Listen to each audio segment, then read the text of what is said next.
আমি যখন ইন্টারে পড়তাম আসলে ওই সময় তো মানে যেটাকে বলে রক্ত গরম বয়সের একটা বিষয় থাকে, টিন এজ। এখন তো দেখা গেছে যে অনেক কিছু মনে হয় যে এটা আমার জন্য ঠিক না, ওটা ঠিক না, এটা করা হবে না, ওটা করা হবে না, সাহসও হয় না। তো ওই সময় ইন্টারে পড়তাম যখন বাইক চালানো শিখছি, আর নতুন নতুন একটা জিনিস শিখলে কিন্তু ওইটার প্রতি কিউরিসিটি বেশি কাজ করে।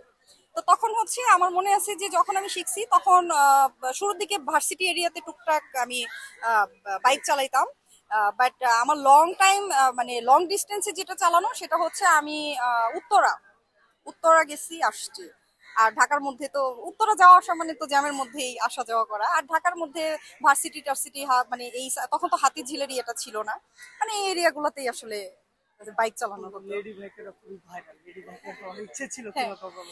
না ওইটা তো আমি যখন বাইক চালানো শিখেছি তখন লেডি বাইকারের ওইভাবে ট্রেন্ড ছিল না।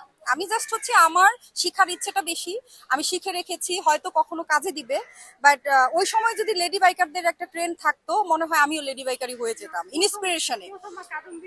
হ্যাঁ হ্যাঁ, তখন মনে হয়েছে যে না শিখে রাখছি হয়তো ঠিক আছে, আমি জানি, এটাই হয়েছে আমার স্যাটিসফ্যাকশন যে আমি বাইক চালাইতে জানি।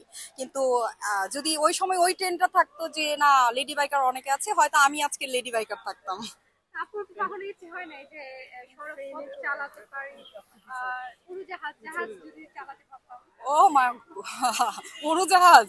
উড়োজাহাজ এটা আসলে না, মানুষ চাইলে সবই পারে। যেহেতু এত কিছু শিখেছি এখনো সময় আছে, হলে হতেও পারে, বাট ইচ্ছে আছে। ঠিক আছে। আপু হুম। বিয়ে করছেন? বিয়ে আল্লাহ যেদিন হুকুম করবে। কেমন ছেলে পছন্দ? কেমন ছেলে এখন আর এক্সপেকটেশন নাই, এখন এখন হচ্ছে যা মনের সাথে যাকে মিলবে, যদি মনে করি যে এর সাথে মানসিক শান্তি পাই তাকেই বিয়ে করে ফেলবো। এক্সপেকটেশন এখন আর নাই, এক্সপেকটেশন করতে করতে করতে করতে সময় শেষ হয়ে যাচ্ছে। হুম। বাবু বলে দাও না যে আমার মতো। হ্যাঁ হ্যাঁ, ওই যে ক্যামেরার পেছনে একজন আছে। ঠিক আপু আছে দাঁড়ান। ভাই।